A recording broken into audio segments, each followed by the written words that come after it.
প্রিয় শিক্ষার্থীবৃন্দ, আশা করছি তোমরা সবাই ভালো রয়েছো এবং সুস্থ রয়েছো। ফিজিক্স ফার্স্ট পেপারের চ্যাপ্টার 3 অর্থাৎ ডায়নামিক্স বা গতিবিদ্যা চ্যাপ্টারের প্রথম ক্লাসে তোমাদের সবাইকে স্বাগতম। দেখো, ভেক্টর চ্যাপ্টারটা আমরা শেষ করেছি। ভেক্টর চ্যাপ্টারটা শেষ করার পরে এই ডায়নামিক্স চ্যাপ্টারটা পড়তে হয় সিকোয়েন্সিয়ালি, 2 এর পরে 3, এরপরে ডায়নামিক্স চ্যাপ্টারটাই আসে। ডায়নামিক্স চ্যাপ্টারটা ভেক্টর চ্যাপ্টারের মতো অতটা বড় নয়, একটু ছোট আছে এবং পড়তে বেশ ইন্টারেস্টিং লাগবে তোমাদের কাছে। ডায়নামিক্স চ্যাপ্টারটাকে আমরা টোটাল 3টা ভাগে ভাগ করব।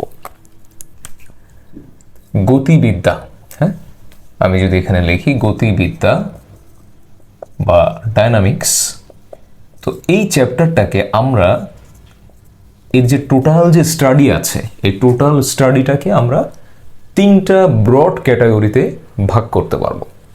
একটা হচ্ছে রৈখিক অথবা একমাত্রিক গতি। নতুন চ্যাপ্টার, নতুন লেকচার, একদম শুরু থেকে A to Z detail discussion করব। তো তোমার উচিত হবে সুন্দরভাবে একটা নোট খাতা নিয়ে বসে পড়া এবং A to Z এখানে যা যা পড়াবো প্রত্যেকটা ইনফরমেশন সুন্দর করে নোট ডাউন করাটা তোমার রেসপন্সিবিলিটির মধ্যেই পড়ে। তাহলে সুন্দরভাবে নোট করার চেষ্টা করবে। রৈখিক বা একমাত্রিক গতি, এর পরে চলে আসবে দ্বিমাত্রিক গতি, তারপরে কৌণিক অথবা বৃত্তীয় গতি, রাইট? এই 3টা ব্রড ক্যাটাগরিতে আমরা টোটাল যে ডায়নামিক্স চ্যাপ্টারটা এটাকে আমরা ভাগ করতে পারি এবং এর মধ্যে ডিফারেন্ট টাইপস অফ ডিসকাশন আছে, থিওরি ডিসকাশন অ্যান্ড বিভিন্ন টাইপের অঙ্কের প্র্যাকটিস কিন্তু এখানে তোমাকে করতে হবে। এবং এখানে একটা দুইটা টাইপ না, বহুত টাইপসের প্রবলেম আছে। তো প্রত্যেকটা টাইপসের প্রবলেম নিয়ে আমি ইন্ডিভিজুয়ালি তোমাদের সাথে ডিসকাশন করব এবং সেখান থেকে অঙ্কগুলো সুন্দরভাবে বুঝিয়ে করে দিব। বোর্ডের কোশ্চেন যেগুলো এসেছিল বা অ্যাডমিশন টেস্টে যেগুলো এসেছিল সেগুলো ইনক্লুডেড থাকবে। সব কিছুই ডিটেল ডিসকাশন হবে এবং অ্যাট দ্য সেম টাইম তোমাকেও কিন্তু প্র্যাকটিস করতে হবে বাসায়, সেই মেন্টালিটি নিয়ে থাকতে হবে। গতিবিদ্যা চ্যাপ্টারে ওইভাবে থিওরিটিক্যাল আলোচনা আছে কম, কিন্তু ম্যাথমেটিক্যাল প্র্যাকটিসটা আছে হলো বেশি। তো সেইভাবে প্রথম থেকে তোমার মেন্টাল সেট আপটা রাখতে হবে যে এখানে আমার থিওরিটিক্যাল ডিসকাশনের পাশাপাশি প্রচুর পরিমাণে ম্যাথমেটিক্যাল ডিসকাশন হবে। তো সেটার জন্য রেডি থাকতে হবে। তো এর মধ্যে এই রৈখিক বা একমাত্রিক গতির এই বিষয়টা মোটামুটি 9-10 লেভেলে তোমরা কিছুটা আলোচনা দেখেছ। এই জন্য এই ডিসকাশনে আমি একটু পরে যাব। ফার্স্টে আমি দ্বিমাত্রিক গতির ডিসকাশন দিয়ে শুরু করব। দ্বিমাত্রিক গতির ডিসকাশন করার পরে কৌণিক গতির ডিসকাশন আসবে। ডিসকাশন মানে ডিসকাশনের সাথে সাথে বেসিক থিওরি, কনসেপ্ট আলোচনা সব হবে, অঙ্ক হবে। তো ফার্স্ট আমরা এই পার্ট দিয়ে শুরু করব, দেন আসবে এই পার্ট এবং লাস্টে আমরা এই পার্ট নিব। কারণ এই পার্টের কিছু প্রবলেম তোমরা অবশ্যই 19 আগে করে এসেছো, এই জন্য ওটা আমি করাবো অবশ্যই, কিন্তু এই 2টা পার্ট করানোর পরে এই পার্টটা শুরু করব। ওকে, তাহলে খাতার উপরে একদম বড় করে হেডিং লিখে ফেলো, দ্বিমাত্রিক গতি।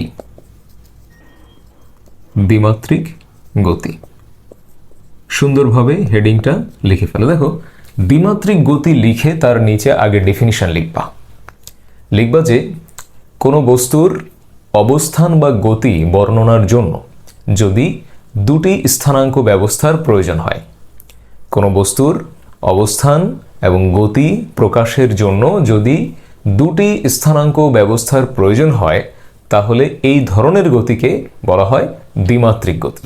সুন্দরভাবে ডেফিনিশনটা লিখে ফেলবা।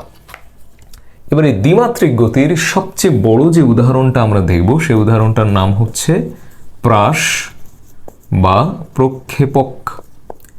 ইংলিশে এটাকে বলে হচ্ছে প্রজেক্টাইল। হ্যাঁ, প্রাস বা প্রক্ষেপক, ইংলিশে এটার নাম হচ্ছে প্রজেক্টাইল। প্রাস বা প্রক্ষেপক, প্রজেক্টাইল। তো এটার ডেফিনিশনে আমরা আগে লিখব যে, সুন্দরভাবে লিখবা, কোনো নির্দিষ্ট আনুভূমিক তল হতে বা ভূমি হতে উলম্ব দিকে অভিকর্ষজ ত্বরণের প্রভাবে শূন্যে তির্যকভাবে নিক্ষিপ্ত বস্তুকে প্রাস বা প্রক্ষেপক বলে। সুন্দরভাবে লিখে ফেলো, কোনো আনুভূমিক তল বা ভূমি হতে উলম্ব দিকে শূন্যে আনুভূমিকের সাথে তির্যকভাবে অভিকর্ষের প্রভাবে, হ্যাঁ আমি আবারও গুছিয়ে দিচ্ছি, সুন্দরভাবে আগে শোনো তারপরে লেখার চেষ্টা করো।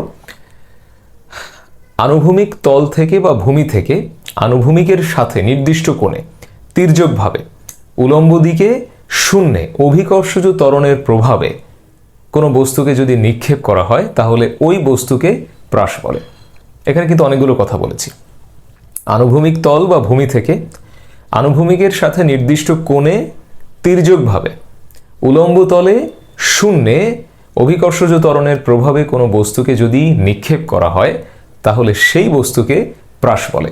তো প্রত্যেকটা ইনফরমেশন তোমার খাতায় অবশ্যই সুন্দরভাবে নোট করতে হবে। এখানে বেশ কিছু কথা, মানে একদম সোজা কথা যদি আমরা বলি, একদম ডিরেক্ট কথাটা যদি বলি যে কোনো বস্তুকে আমরা যখন ভূমি থেকে তির্যকভাবে উপরে নিক্ষেপ করব, বস্তুকে ভূমি থেকে তির্যকভাবে মানে হচ্ছে একদম খাড়াভাবে না, ভূমির সাথে একটা নির্ধারিত কোণে, ধরো এখানে থিটা নট, হ্যাঁ একটা নির্ধারিত কোণে যখন নিক্ষেপ করা হয় সেটাকে বলে হচ্ছে প্রাস, ওই বস্তুটাকে বলে হচ্ছে প্রাস, ঠিক আছে।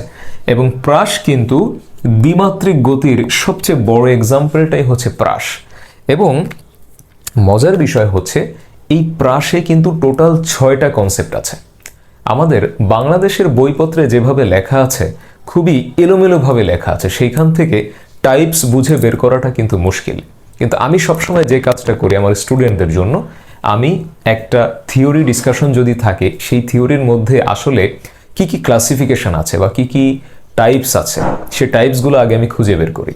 কারণ স্টুডেন্টরা যখন একবার টাইপসগুলো বুঝতে পারবে বা ক্যাটাগরি বা নিয়ম যেটাই বলো, নিয়মগুলো যখন সে বুঝতে পারবে তখন আমি যদি প্রত্যেকটা নিয়ম সম্পর্কে তাকে আমি ধরাই দিই, এরপরে ওই নিয়মের প্রবলেমস কিন্তু সে নিজেই করতে পারবে। এই জন্য ধরো আমি প্রাসের কথাই বলছি, প্রাসে টোটাল 6 নিয়মের অঙ্ক আছে, 6 ক্যাটাগরির অঙ্ক আছে, মানে 6 ধরনের সূত্র আছে, ঠিক আছে। এই প্রত্যেকটা পার্টিকুলার ক্যাটাগরি বা নিয়ম যদি তুমি ইন্ডিভিজুয়ালি বুঝতে পারো তাহলে যে কোনো টাইপসের অঙ্ক তুমি এখান থেকে করতে পারবা। প্রাস কিন্তু একটা একক জিনিস না, এর মধ্যে 6 ধরনের কনসেপ্ট আছে যেটা বাংলাদেশের কোনো বইপত্রে লেখে নাই। আমি তোমাকে 6টা কনসেপ্ট একদম হাতে ধরে ধরে ইন্ডিভিজুয়ালি বুঝিয়ে দেব এবং তুমি সেটা বুঝতে পারবা। সেখানে সূত্রগুলো আমি ডিটেইল আলোচনা করে দেবো যে কিভাবে আসতেছে, এবং অঙ্কগুলাও সাথে সাথে অবশ্যই, ঠিক আছে। তাহলে খুব মনোযোগী থাকতে হবে। তো এখান থেকে আমরা এটা ভূমি বা যে কোনো একটা আনুভূমিক সারফেস, আনুভূমিক তল। তো জেনারেলি আমরা ভূমি থেকে হিসাবটা করি। তো এখানে একটা নির্দিষ্ট কোণে মানে তির্যকভাবে নিক্ষেপ করা হয়েছে, এটা আস্তে আস্তে এভাবে উপরের দিকে উঠবে, একটা সময় একটা ম্যাক্সিমাম হাইটে উঠবে, এটা তার ম্যাক্সিমাম হাইট, দেন ম্যাক্সিমাম হাইটে উঠে আস্তে আস্তে আবার সে নিচের দিকে নামা শুরু করবে, হ্যাঁ। এবং এখানে আমরা একটা নির্ধারিত বেগে তাকে মারবো, V0 বেগে তাকে আমরা নিক্ষেপ করব, ঠিক আছে। আমরা লিখতে পারবো ধরি ভূমি হতে V0 আদি নিক্ষেপণ বেগে এবং θ0 আদি নিক্ষেপণ কোণে কোনো বস্তুকে নিক্ষেপ করা হলো। সুন্দরভাবে নোট ডাউন করবা, ঠিক আছে। ধরি ভূমি থেকে V0, এই যে এটা হচ্ছে ভূমি, গ্রাউন্ড লেভেল একেবারে, হ্যাঁ গ্রাউন্ড লেভেল থেকে V0 আদি নিক্ষেপণ বেগে এবং θ0 আদি নিক্ষেপণ কোণে একটা বস্তুকে নিক্ষেপ করা হলো। আচ্ছা, তাহলে এই বস্তুটাকে আমরা এই যে এখানে কিন্তু স্পর্শক বরাবর এই দাগটা দিবা, হ্যাঁ। বস্তুটার যে বেগ, এটা যেহেতু একটা মানে সার্কুলার টাইপের কিছু একটা শেপ, এই জন্য এই শেপটার সাথেই তুমি একদম এভাবে কি স্পর্শক বরাবর বেগ V0 মানে হচ্ছে যেটাকে আমরা আদিবেগ বলছি।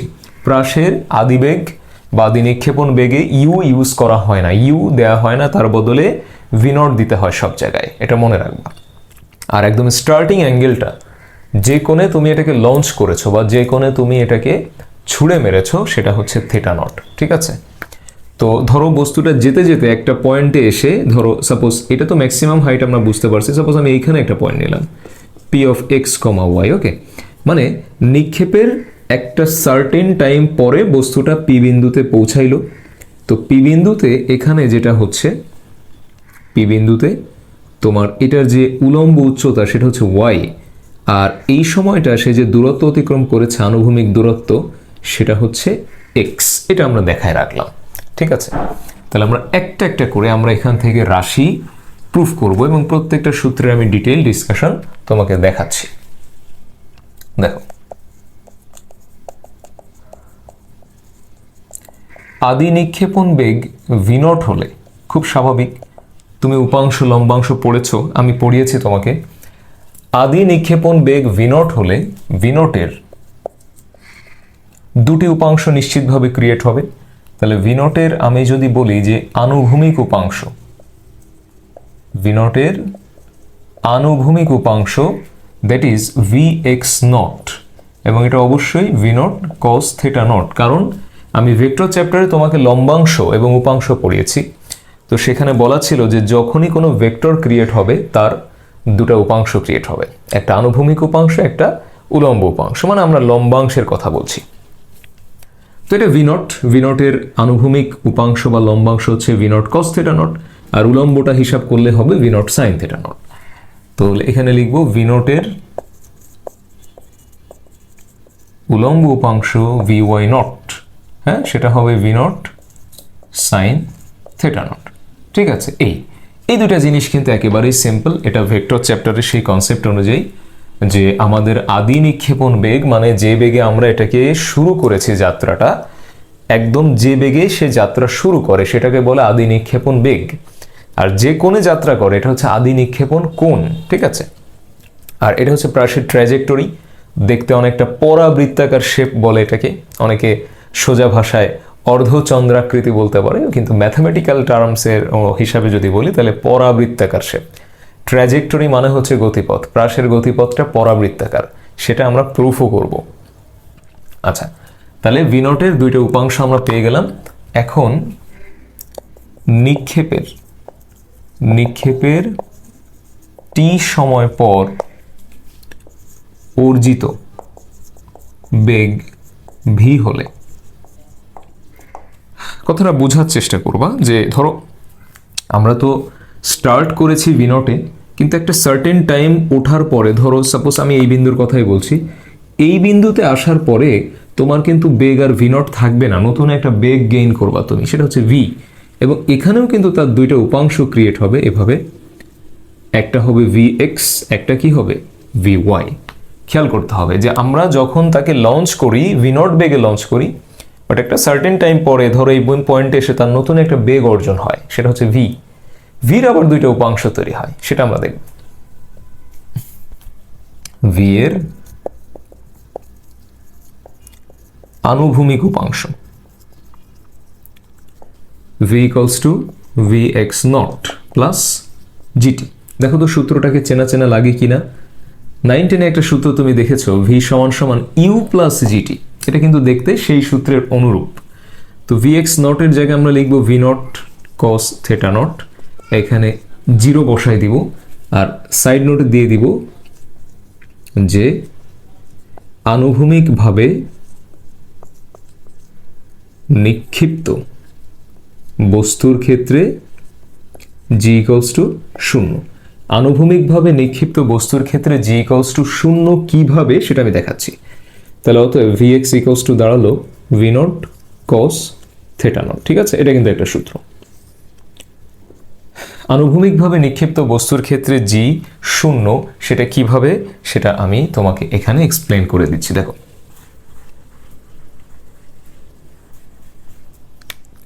আমরা জানি যে অভিকর্ষ ত্বরণ সবসময় কাজ করে কোন দিকে, খাড়া নিচের দিকে। তো আমরা যদি আনুভূমিক হিসাব করি, মানে এই যে এই লাইন বরাবর, এই যে লাইনটা, এটাকে বলে আনুভূমিক লাইন, হ্যাঁ। জি সবসময় কাজ করে কিন্তু খাড়া নিচের দিকে। তো আনুভূমিক মানে তুমি হয় ডানে বামে এভাবে স্ট্রেট লাইনের উপরে থাকবা। তো দেখো তোমার তাহলে এই জি এর দিকের সাথে অ্যাঙ্গেল পড়ে কয় ডিগ্রি, 90 ডিগ্রি। তাহলে যখনই আমি আনুভূমিক দিকে উপাংশ খুঁজবো, তাহলে এইখানে জি এর উপাংশ তৈরি হবে জি cos 90 which is 0, ঠিক আছে।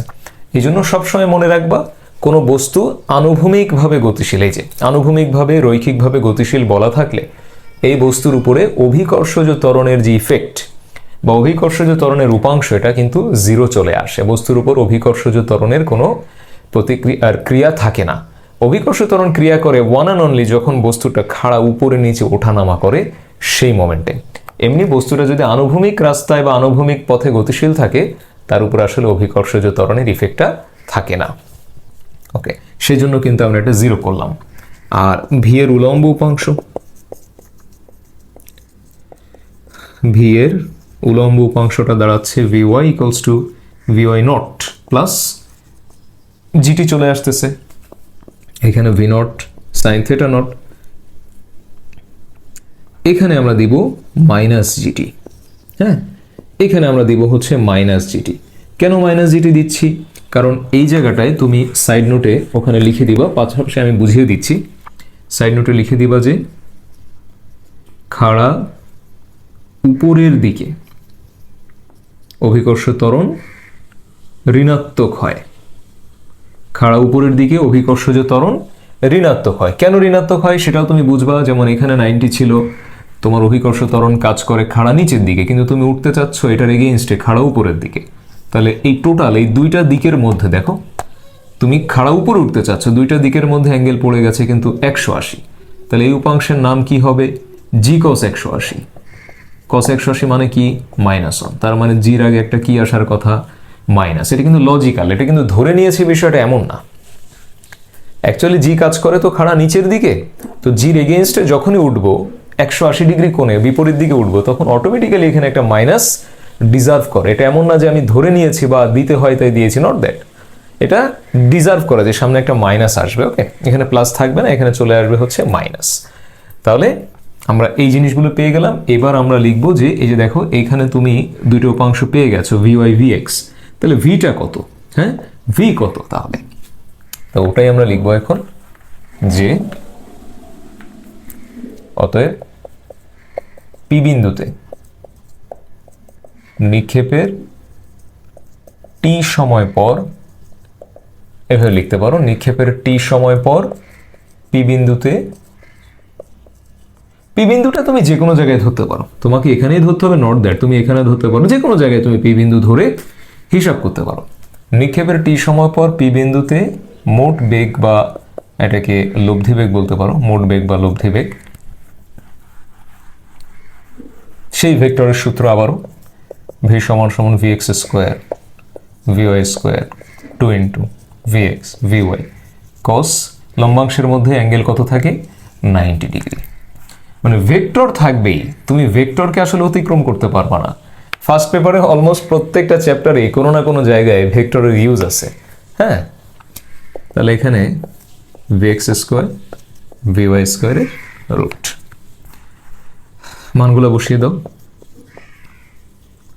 ভি নট কস থেটা নটের whole square, v not sine theta not minus g t তার মাথায় হোল স্কোয়ার। ঠিক আছে, এই আর কি।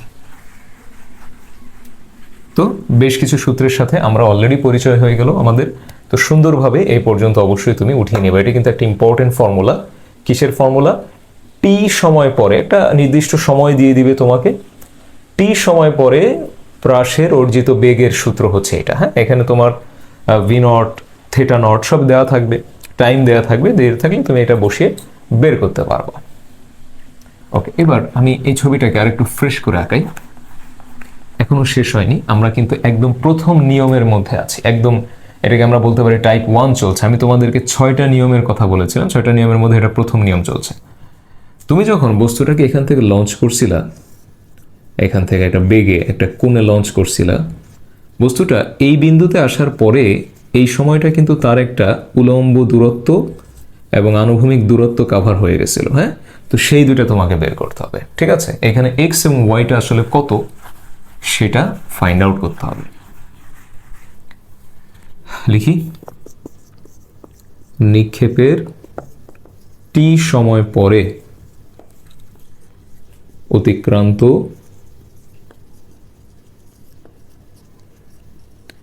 আনুভূমিক দূরত্ব, মানে এক্স এর কথা বলছি। এটা আমি যেটা বলছিলাম, পি বিন্দুটা তুমি যে কোনো জায়গায় নিতে পারো, এ পাশে নিতে পারো, এখানে নিতে পারো, এখানে নিতে পারো, যে কোনো জায়গায়। মানে তোমার টাইম ইন্টারভালটা টি হচ্ছে, টি সময় পর তুমি আনুভূমিকভাবে কতটুকু সরে গেছো এটা তোমার কাছে চাওয়া হচ্ছে। X equals to v x nought into t plus half g t square. দেখো সূত্রটা তোমার কাছে চেনা চেনা লাগবে। S equals to u t plus half g t square, সেই সূত্রের অনুরূপ। ভিএক্স নট আমরা জানি v not cos theta nought into t এসেছিল, আর এটা যেহেতু আনুভূমিক বলেছে তাই জন্য জি জিরো তুমি চাইলে থার্ড ব্র্যাকেট দিয়ে দিতে পারো। যেহেতু আনুভূমিকভাবে গতিশীল বস্তুর ক্ষেত্রে অভিকর্ষজ ত্বরণ এর কোনো ক্রিয়া থাকে না, বা জি ইকলস টু শূন্য হয়, এটা লিখে দিও, একটু আগে বুঝিয়েছি। অথবা x equals to V not cos theta nought into T, very important formula, ঠিক আছে? এই ফর্মুলাটা কিন্তু খুবই গুরুত্বপূর্ণ একটা ফর্মুলা এক্স এর জন্য। যে কোনো ক্ষেত্রে তুমি এক্স বের করতে চাইলে, আনুভূমিক দূরত্ব বের করতে চাইলে এই সূত্রটা ইউজ করতে পারবা। আর এখান থেকে যদি টি বের করে রাখি, T equals to X by V naught cos theta naught লিখে রাখলাম। তো আনুভূমিক দূরত্ব হয়ে গেল। এখন টি সময় পরে অতিক্রান্ত উলম্ব দূরত্বে আসো। আনুভূমিক দূরত্ব বলতে তো এক্স বোঝাচ্ছে, আর উলম্ব দূরত্ব বলতে আসলে এই যেটা, এই হাইট যেটাকে আমরা ওয়াই দিয়ে প্রকাশ করেছি সেটা বোঝাচ্ছে। ওয়াই সূত্র লিখি, v Y nought into t plus half g t square. আচ্ছা, এখন ভি ওয়াই নট মানে কি? V not sine theta nought. আর এখানে তো অবশ্যই মাইনাস আসবে। কেন মাইনাস আসবে? কারণ হচ্ছে এটা খাড়া উপরে নিক্ষেপ করেছি, এই জন্য মাইনাস আসবে। তো এইটা কিন্তু একটা ওয়াই বের করার একটা ফর্মুলা চলে আসলো, V naught sine theta nought into টি minus half g t square. ঠিক আছে, এটাকে আমি যদি 1 নম্বর বলি, হ্যাঁ, এবার এটা একটু আমরা মডিফিকেশন করব। 1 নংয়ে টি এর মান বসিয়ে পাই। কোথায় টি এর মান? ওই যে ওখানে টি এর মান, ওটা বসাই। ওয়াই সমান সমান v not sine theta nought, t এর মান হচ্ছে x by V naught cos theta nought, বসালাম, minus half g x by V naught cos theta nought whole square. তাহলে এখানে দেখো v nought cancel, sine by cos মানে হচ্ছে ten,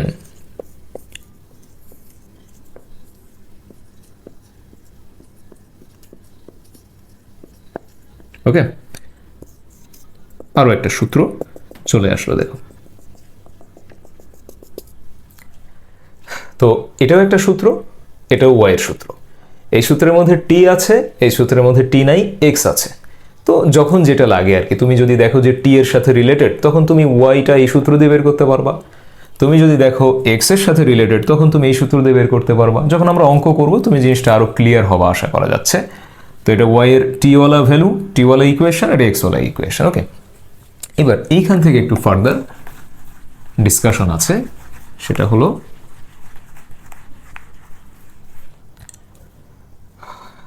higher ম্যাথে সেকেন্ড পেপারে একটা চ্যাপ্টার আছে যেটার নাম হচ্ছে কোনিক্স।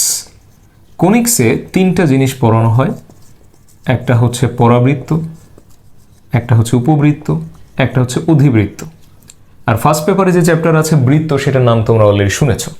কেন এটার নাম আমি বলছি তোমাদের? কারণ আছে। দেখো, পরাবৃত্ত দেখতে কিন্তু এইরকম শেপের, উপবৃত্ত দেখতে কিন্তু এই টাইপের একটা শেপ, আর অধিবৃত্ত দেখতে কিন্তু এইভাবে বোথ সাইড এইভাবে থাকবে। তো এই যে শেপটা, এই শেপটাকে তুমি একটু উল্টায় দেখো, এটাই কিন্তু আসলে প্রাসের শেপের মতো, রাইট? মানে এই যেটাকে আমরা অর্ধচন্দ্রাকৃতি বলতেছি, এই শেপটাই কিন্তু আসলে পরাবৃত্তের শেপ। এই জন্য শুরুতে আমি বলেছিলাম যে প্রাসের ট্র্যাজেক্টরি বা প্রাসের গতিপথটা দেখতে পরাবৃত্তের মতো। তো সেটাই আমরা ইকুয়েশন থেকে প্রমাণ করব। যখন তুমি হায়ার ম্যাথের সেকেন্ড পেপারে কোনিক্স করবা, তখন তুমি দেখতে পারবা যে এখানে প্রাসের যে শেপটা, ওটাকে পরাবৃত্তাকার শেপ ওটা বলা হয়। এবং ওখানে পরাবৃত্তের সরলরেখার যেমন পার্টিকুলার ইকুয়েশন থাকে, বৃত্তের থাকে, তো পরাবৃত্তেরও পার্টিকুলার ইকুয়েশন আছে, যেটা দেখে বোঝা যায় যে এটা একটা পরাবৃত্ত। ওকে, নেক্সট আসি।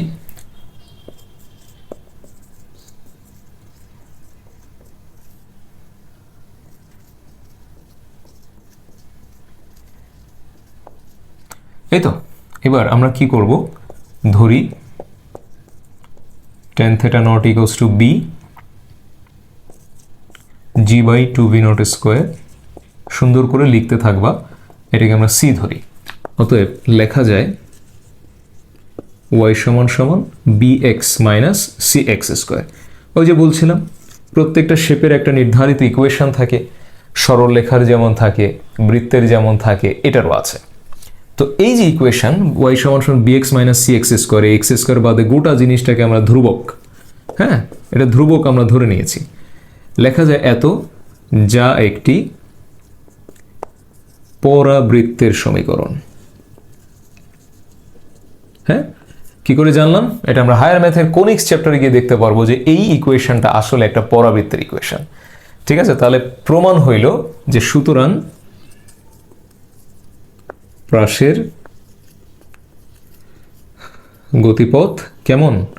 পরাবৃত্তাকার।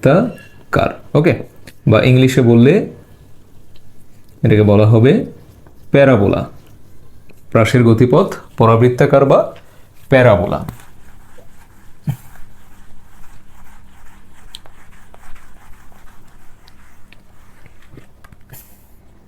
মানে এই যে শেপটা, এই যে ট্র্যাজেক্টরিটা, এইটাকে বলে হচ্ছে একটা পরাবৃত্ত। ঠিক আছে, তো এই প্রমাণ কিন্তু আগে লিখতে আসতো যে প্রমাণ করো প্রাসের গতিপথ পরাবৃত্তাকার। তো এটা কিন্তু আগে প্রমাণ করতে আসতো যখন আসলে সৃজনশীল ছিল না। এখন সৃজনশীল প্রশ্ন পদ্ধতিতে প্রমাণটা ওইভাবে আসে না, তবে তারপর আমি তোমার বেসিকটা ক্লিয়ার করার জন্য A to Z তুমি খেয়াল করবে প্রত্যেকটা সূত্র এবং এই পর্যন্ত আমি ফুললি ডিটেলস তোমাকে দেখিয়েছি। অঙ্কে তো যাবই, তার আগে এই যে থিওরিটিক্যাল যে কনসেপচুয়াল যে আলোচনা, এটাও কিন্তু খুবই গুরুত্বপূর্ণ। এবং এই গতিবিদ্যার প্রত্যেকটা ক্লাস খুবই গুরুত্বপূর্ণ, এবং প্রত্যেকটা ক্লাস এবং স্টেপ বাই স্টেপ প্রত্যেকটা ক্লাস বাই ক্লাস তোমাকে ইম্পর্টেন্ট একটা ওয়েতে তোমাকে সুন্দরভাবে তোমাকে নোট করতে হবে, বুঝে নিতে হবে, কারণ এই চ্যাপ্টারটা ভীষণই ভাইটাল একটা চ্যাপ্টার। লাস্ট 2019 সালে এই চ্যাপ্টারের উপর প্রশ্ন হয়েছিল। এরপরে মাঝখানের এই 5 বছর এই চ্যাপ্টারের উপর কোনো প্রশ্ন হয় নাই, কারণ এটা শর্ট সিলেবাসে ছিল না। কিন্তু এখন থেকে কিন্তু থাকবে। শর্ট সিলেবাসের সিস্টেমটা যেহেতু উইথড্র হয়ে গেছে, এখন থেকে যত ব্যাচ সামনে আসবে পরাবৃত্ত কিন্তু তাদের জন্য, মানে পরাবৃত্ত, এটার পাশাপাশি আমি প্রাসের কথা বলতে চাচ্ছি, প্রাসটা কিন্তু তাদের জন্য খুবই গুরুত্বপূর্ণ, অ্যাজ ওয়েল অ্যাজ গতিবিদ্যা খুবই গুরুত্বপূর্ণ তাদের জন্য। লাস্ট আরেকটা জিনিস আমরা এখান থেকে বের করব, সেটা হচ্ছে আমরা যখন নিক্ষেপ করি তখন এখানে অ্যাঙ্গেল ছিল থেটা নট, বেগ ছিল ভি নট। তো যেতে যেতে একটা মোমেন্টে ধরো সে এখানে পৌঁছাইলো, তো এখানে পৌঁছানোর পরে এখান থেকে আমি যদি একটু স্ট্রেট লাইন টানি, এইখান থেকে একদম স্ট্রেট একটা লাইন যদি আমি টানি, দেখো এখানে নতুন একটা অ্যাঙ্গেল পাওয়া যাচ্ছে। হ্যাঁ, যে কোণে আমি মেরেছি সেই কোণটা তো থেটা নট, কিন্তু একটা সার্টেন টাইম পরে সে যে বিন্দুতে এসে পৌঁছায় সেই বিন্দুতে কিন্তু একটা, এই যে আনুভূমিক দিকের সাথে স্ট্রেট লাইন টানলে আনুভূমিক দিকের সাথে একটা কোণ জেনারেট হয়, তো সেই কোণটা কত এটা চাইতে পারে। তো এখানে দেখো তুমি সমকোণী ত্রিভুজের কথা চিন্তা করলে tan θ = তুমি এখানে লিখবা vy/vx। তাহলে vy এর সূত্র কি ছিল? v0 sin θ nought minus gt, আর এটা কি ছিল? v0 cos θ not. Okay, then θ = tan inverse minus gt v0 cos θ not. Okay, এটা করলেই কিন্তু তোমার সেই থিটার যে ভ্যালুটা এটা কিন্তু চলে আসতেছে। তুমি যে কোনো জায়গায় নিতে পারো, তুমি যদি চাও এখানে পি বিন্দু নিবা, নিতে পারো। হ্যাঁ, ওখানে তুমি একটা স্ট্রেট লাইন টানবা, টেনে এখানে তুমি অ্যাঙ্গেল পাবা। ওকে, সূত্রটা সেমই থাকবে, এই যে এরকম এই সূত্রই থাকবে। এখন এটা ডিপেন্ড করতেছে যে কত সময় পরে তুমি চাচ্ছ, কয় সেকেন্ড পর, 2 সেকেন্ড পর না 5 সেকেন্ড পর, কয় সেকেন্ড পর। ওকে, তো এই হচ্ছে প্রাসের একদম প্রথম যে নিয়মটা, একদম 6টা নিয়মের কথা আমি বলেছিলাম, 6টা নিয়মের মধ্যে একদম প্রথম নিয়মের ফুল ডিসকাশনটা আমি এখানে করলাম। এবার আমরা এটার উপরে অঙ্কে প্র্যাকটিসে যাব, তার আগে আমরা সূত্রগুলো এক জায়গায় করে ফেলি। সূত্রগুলি কি কি পেয়ে এলাম? এটা হচ্ছে নিয়ম 1 বা টাইপ 1 বা category 1।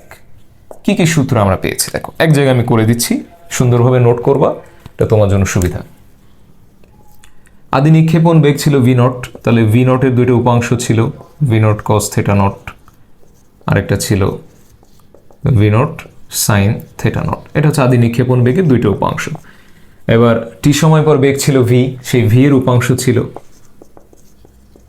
V naught cos theta not, V naught sine theta not minus GT. মনে আছে নিশ্চয়ই, ডিটেল ডিসকাশন করেছি। আর ওই সময়টায় লব্ধি বেগ বা মোট বেগ ছিল vx স্কোয়ার প্লাস হচ্ছে vy স্কোয়ারের রুট ওভার। দেন সরণ,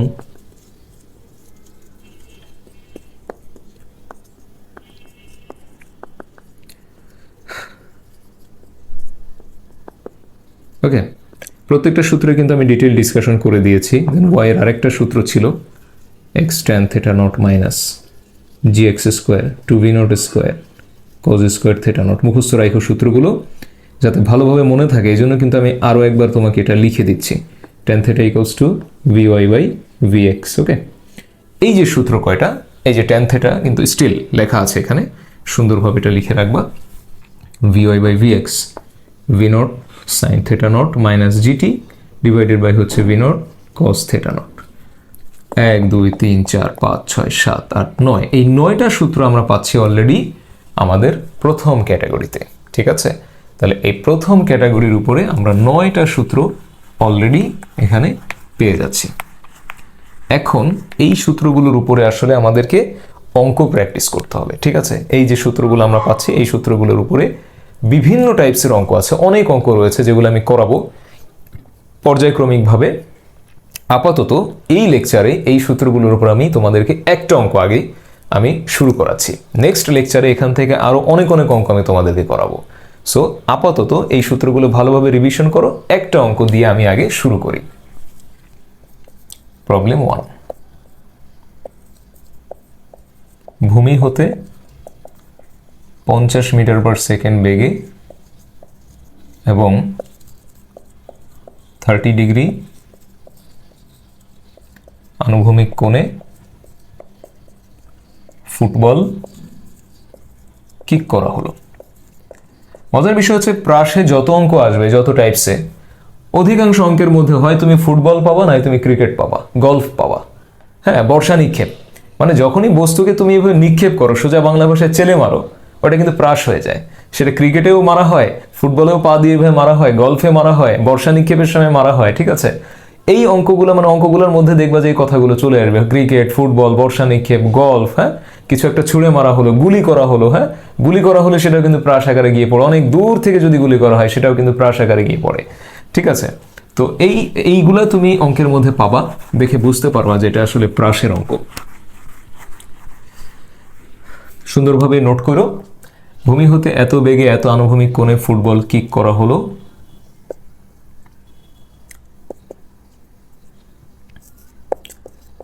নিক্ষেপের 2 সেকেন্ড পর বেগ কত? এটা একটা কোশ্চেন। নিক্ষেপণ বিন্দু হতে 100 মিটার দূরের দেয়ালে কত উচ্চতায় আঘাত করবে? ঠিক আছে, সুন্দরভাবে আগে প্রশ্নটা লিখে ফেলো। নিক্ষেপণ বিন্দু থেকে 100 মিটার দূরের দেয়ালে কত উচ্চতায় আঘাত করবে? সুন্দরভাবে লিখবা। যখন আমি ক্লাসে পড়াই, ক্লাসে আমি তোমাদেরকে পড়াই বা স্টুডেন্টদেরকে যখন আমি পড়াই, তখন কিন্তু ধীরে ধীরে বলা হয়, ধীরে ধীরে বলা হয় যাতে তোমরা লিখতে পারো, শুনে শুনে লিখতে পারো। তারপর অঙ্ক দেওয়ার পর তোমাদেরকে কিন্তু চিন্তা ভাবনা করার একটা সময় দেই, বোর্ডে লেখালেখি করা, মোছামুছি করা, সব কিছু মিলে একটা মোটামুটি একটা সময়ের ব্যাপার হয়। কিন্তু এইখানে যে ফ্যাসিলিটিটা আমরা পাই সেটা হচ্ছে এখানে আমি জাস্ট বলে যাই, তোমরা ভিডিওটা হয়তো পজ করে লেখো বা একটু বারবার টেনে নিয়ে তোমরা দেখতে পারো এবং এইভাবে তোমরা লিখে ফেলতে পারো। এই জন্য এখানে ওই টাইমটা কিন্তু আর প্রয়োজন হয় না। এই জন্য আমি তো বলে যাচ্ছি, তোমরা কিন্তু সুন্দরভাবে খেয়াল করে প্রতিটি ইনফরমেশন লিখে নিও। এখানে তুমি একটা ফুটবল কিক করতেছো, ফুটবলের অঙ্ক, এই যে এইভাবে কিক করতেছো, তোমার বেগ দেওয়া আছে হচ্ছে 50, অ্যাঙ্গেল দেওয়া আছে হচ্ছে 30 ডিগ্রি। তো এইটা ধরো এই দূরে একটা দেওয়াল আছে, এরকম একটা দেওয়াল যেখানে তোমার এক্স এর মান দেওয়া আছে হলো কয় মিটার? 100 মিটার। এই টাইপের একটা ব্যাপার। তো আমরা নিক্ষেপ করেছিলাম, নিক্ষেপের 2 সেকেন্ড পর বেগ। মনে করে দেখো টি সময় পর বেগের সূত্র কি ছিল? 2 সেকেন্ড পর বেগ বা লব্ধি বেগ বলতে পারো, ভি সমান সমান V x square V y স্কোয়ারের রুট ওভার। তাহলে v not cos theta nought এর whole square, v not sine theta nought এর হোল স্কোয়ার। ঠিক আছে, সুন্দরভাবে v not sine theta not minus g t তার হোল স্কোয়ার। সুন্দরভাবে এটাকে ক্যালকুলেশন করো। আমি নিজেও এটার সাথে ক্যালকুলেশন করে নিচ্ছি তোমাদের সাথে সাথে। তোমরা অবশ্যই আমার আগে দ্রুত ক্যালকুলেশন করার চেষ্টা করবে। আমাদের বেগ ছিল 50 sine 30 degree minus 9.8 into 2 second পর, ওকে, এটা whole square plus 50 cos 30 degree, এটা হোল স্কোয়ার এবং উপরে আছে হোল রুট। তাহলে আমাদের অ্যান্সার আসতেছে এখানে 43.636 মিটার পার সেকেন্ড। এটা হচ্ছে 2 সেকেন্ড পরে আমাদের লব্ধি বেগ বের হলো। আর আরেকটা বলেছে যে নিক্ষেপণ বিন্দু, মানে এই যে পয়েন্ট থেকে আমরা মারছি, নিক্ষেপণ বিন্দু থেকে 100 মিটার দূরের দেয়ালে কোন হাইটে আঘাত করবে, কত উচ্চতায় আঘাত করবে, মানে ওয়াই চাওয়া হচ্ছে তোমার কাছে, ঠিক আছে, ওয়াই চাওয়া হচ্ছে। তো এখানে যেহেতু সময় দেওয়া নাই, তো ওয়াই বের করার জন্য সময় দেওয়া নাই, কিন্তু এক্স দেওয়া আছে, রাইট?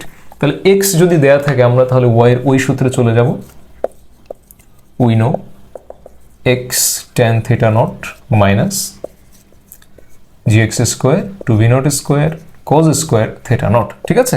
এক্স দেওয়া আছে 100 মিটার, যে 100 মিটার দূরের দেয়ালকে কোন হাইটে গিয়ে সে আঘাত করবে, ঠিক আছে? তো ঝটপট এখান থেকে ক্যালকুলেশন করে ফেলো কত কি আসে। দেখো ভি নট ছিল হচ্ছে 50, ওকে, cos 30 ডিগ্রি ছিল। সুন্দরভাবে ক্যালকুলেশন করবা, ঠিক আছে? ক্যালকুলেশন যাতে কোনো ভুল না হয়। cos 30 ডিগ্রি ছিল, উপর ছিল 9.8,